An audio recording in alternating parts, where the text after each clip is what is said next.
সালামু আলাইকুম, সবাই কেমন আছেন? চলে আসলাম ওয়ার্ল্ড কাপ ফুটবল 2026 এর আজকের ম্যাচের প্রেডিকশনাল ভিডিও নিয়ে। অলরেডি রাউন্ড অফ 32 এর বেশ কিছু ম্যাচ শেষ হয়ে গিয়েছে। অলরেডি কিছু ম্যাচের রেজাল্ট আপনাদেরকে সারপ্রাইজ করেছে, কিছু ম্যাচের রেজাল্ট আপনাদেরকে স্যাটিসফাইড করেছে। এরকমই আজকে একটি ম্যাচ হতে যাচ্ছে আর্জেন্টিনা বনাম বনাম কেপো ভার্দে। বাংলাদেশ সময় ভোর 4টায় ম্যাচটি শুরু হবে। আর্জেন্টিনা এবং কেপো ভার্দের এই পর্যন্ত কখনো দেখা হয়নি। স্বাভাবিক অর্থে স্ট্যাটসে কোনো দিক থেকে কোনো দল এগিয়ে নেই। খেলার মাঠের পারফরমেন্সে যে দল আজকে ভালো করবে তারা এগিয়ে থাকবে স্ট্যাটস অথবা যে কোনো দিক থেকে। যদি আমি প্রবাবল লাইন আপ নিয়ে কথা বলি, কেপো ভার্দের গোলকিপার পজিশনে ওয়াজিনহাকে চিনেন না এমন কোনো দর্শক এই মুহূর্তে এই বিশ্বকাপে নেই। অলরেডি নিজের মার্ক নিজে এই বিশ্বকাপে রেখে গিয়েছে। প্রথম ম্যাচে ক্লিন শিট রেখেছিল, এরপরে স্পেনের বিপক্ষে স্বাভাবিক অর্থেই এরপরে দুইটা ম্যাচ ড্র করে তারা রাউন্ড অফ 32-তে খেলতে চলে এসেছে। অতএব তাদের এই রাউন্ড অফ 32-তে খেলার পেছনে অনেক বড় একটা অবদান আছে তাদের গোলকিপার বজিনহা। রাইট ব্যাক পজিশনে মনেরা, লেফট ব্যাক পজিশনে ক্যাবরেল এবং সেন্টার ব্যাক ডু হিসেবে থাকছে পিকো এবং ডিনি। পিকো রড্রিগেজের কথা বিশেষ করে বলতে হয়, বর্তমান কেপো ভার্দে টিমের ক্যাপ্টেন তিনি। আগের ম্যাচে যারা খেলা দেখেছেন, কেপো ভার্দে সৌদি আরবের সঙ্গে যে ম্যাচটি জিতেছিল সেখানে পিকো রড্রিগেজের পারফরমেন্স ছিল অনবদ্য। সেন্ট্রাল মিডফিল্ডার হিসেবে লেনিনিকে দেখা যেতে পারে, অ্যাটাকিং মিডফিল্ডার ডুও হিসেবে দৌড়াতে এবং মন্তেরো, এই দুইজনকে হয়তো আজকে দেখা যেতে পারে। রাইট মিডফিল্ডার হিসেবে মেন্দেস এবং লেফট মিডফিল্ডার হিসেবে ক্যাব্রেলকে হয়তো আজকে ইউজ করানো হতে পারে এবং স্ট্রাইকার হিসেবে লিব্রোমেন্টোকে হয়তো আজকে শুরু করানো হতে পারে আর্জেন্টিনার বিপক্ষে। অপরদিকে যদি আমি আর্জেন্টিনার বর্তমান স্কোয়াড নিয়ে কথা বলি, I am not satisfied with the squad recent performance. তারা তাদের যে পারফরমেন্স এই বিশ্বকাপে দেখিয়েছে, যদি আমি মেসিকে এই দলটা থেকে বাদ দেই তাহলে আর্জেন্টিনার অবস্থা খুবই খারাপ বলা চলে। কারণ তাদের যে স্ট্রাইকার পজিশনের প্লেয়াররা ছিল, লাউতারো মার্টিনেজ হয়তো লাস্ট ম্যাচে পেনাল্টিতে একটা গোল করেছে, সে ছাড়া তেমন ভাবে জুলিয়ান আলভারেজ, থিয়াগো আলমাদা অথবা লাউতারো মার্টিনেজ কারো পারফরমেন্সই তেমন একটা ভালো মনে হয়নি। তবে আজকের ম্যাচটা থেকে হয়তো তাদের একটা রেডেমশন শুরু হতে পারে, কারণ নকআউট স্টেজে আর্জেন্টিনা বরাবরের মতোই ভালো খেলে থাকে, তারা প্রেসারটা কন্ট্রোল করতে পারে। লাস্ট ওয়ার্ল্ড কাপ চ্যাম্পিয়ন, অতএব মিডিয়া প্রেসারটাও একটু বেশি এবার তাদের দিক থেকে। যাই হোক, সবকিছু মিলিয়ে কোচ লিওনেল স্কলানির জন্য বড় একটা পরীক্ষা হতে যাচ্ছে প্রথম ম্যাচ থেকেই। কেপো ভার্দে প্রতিপক্ষ হিসেবে কেমন হতে পারে সেটা হয়তো নামের বিচারে অনেকে আর্জেন্টিনাকে এগিয়ে রাখতে পারেন, তবে রিসেন্ট পারফরমেন্সের দিক থেকে কেপো ভার্দেকে আপনি কোনো দিক দিয়েই আর্জেন্টিনা থেকে পিছিয়ে রাখতে পারবেন না। যদি আর্জেন্টিনার গোলকিপার পজিশন নিয়ে কথা বলি, স্বাভাবিক অর্থেই এমিলিয়ানো মার্টিনেজ গোলকিপার পজিশনে থাকবে। এটা নিয়ে কোনো চেঞ্জ হওয়ার সম্ভাবনা নেই যদি এমিলিয়ানো মার্টিনেজ কোনো বড় ধরনের ইনজুরিতে না পড়ে থাকে। লেফট ব্যাক পজিশনে আজকে হয়তো মেদিনাকে দিয়ে শুরু করবে। আগের ম্যাচে মেদিনাকে রেস্ট দেওয়া হয়েছিল। নর্মালি আগের ম্যাচে শুধুমাত্র দুইটা প্লেয়ারকে রাখা হয়েছিল স্টার্টিং 11-এ, লাউটারো মার্টিনেজ এবং এমিলিয়ানো মার্টিনেজ, বাকি প্রত্যেকটা প্লেয়ারকে রেস্ট দেওয়া হয়েছিল। লেফট ব্যাক পজিশনে মেদিনা, রাইট ব্যাক পজিশনে নোহাইল মলিনাকে হয়তো আজকে ইউজ করানো হতে পারে, যেখানে মন্টিয়ালের একটা অপশন আছে, তবে ইনজুরির কারণে হয়তো মলিনাকে দিয়ে শুরু করানো হতে পারে। সেন্টার ব্যাক ডো হিসেবে লিসান্ড্রো মার্টিনেজ এবং কুটি রোমেরোকে হয়তো আজকে শুরু করবে কোচ লিওনেল স্কলানি।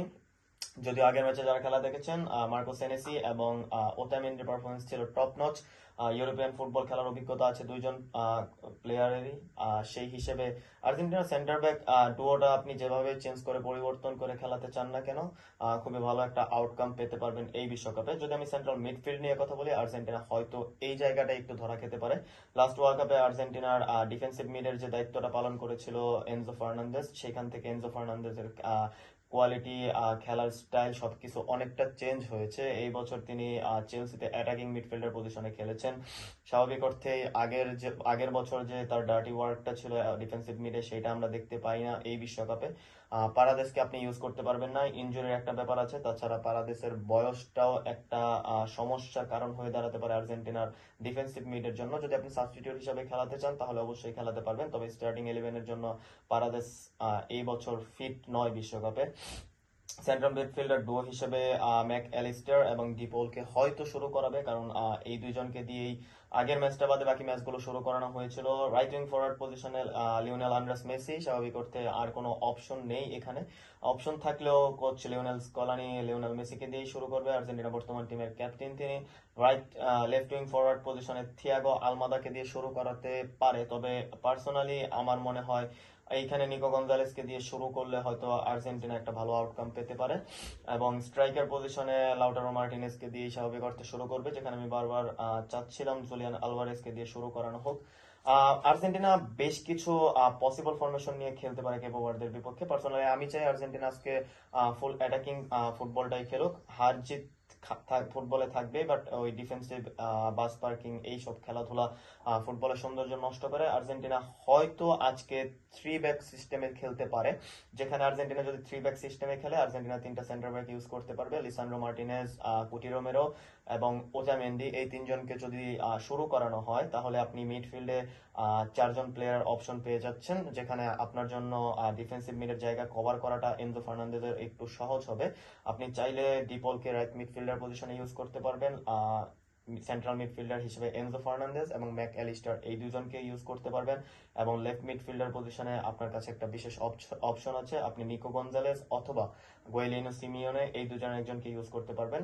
অ্যাটাকিং এবং ডিফেন্সিভ দুইটা সাইডেই খুব ভালো হেল্প করতে পারবে। এই ক্ষেত্রে যখন আমি 4টা মিডফিল্ড এবং 3টা সেন্টার ব্যাক খেলবো, আমার টোটাল প্লেয়ারে একটা পরিবর্তন আসতে পারে, সেটা হচ্ছে অ্যাটাকিং মিডফিল্ডার পজিশনটা। সেইখানে যদি আর্জেন্টিনা আজকে মেসিকে ইউজ করায় তাহলে প্রপার দুইটা স্ট্রাইকার নিয়ে আর্জেন্টিনা আজকে ম্যাচটা খেলা শুরু করতে পারবে, জুলিয়ান আলভারেজ এবং লাউটারো মার্টিনেজ। যদি মেসিকে দিয়ে শুরু করা স্ট্রাইকার পজিশনে, যেখানে লাউটারো মার্টিনেজ এবং আলভারেজ খেলবে, তাহলে হয়তো নিকো পাসকে দিয়ে অ্যাটাকিং মিডফিল্ডার পজিশনটা দিয়ে অ্যাটাকিং মিডফিল্ডার পজিশনে খেলানো যেতে পারে, এবং জুলিয়ান আলভারেজ এবং মেসিকে দিয়ে স্ট্রাইকার পজিশনটা কভার করানো যেতে পারে।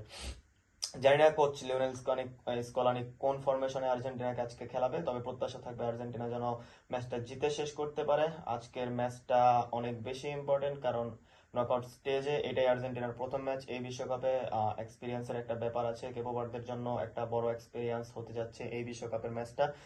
যাই হোক, প্রেডিকশনের দিক থেকে আমি বলবো আর্জেন্টিনার জন্য আজকে সহজ একটি জয় হতে যাচ্ছে না, কারণ কেপো ভার্দে তাদের ক্যাপাবিলিটি অর্থাৎ তাদের যে যোগ্যতা আছে সেটা অলরেডি প্রমাণ করে ফেলেছে।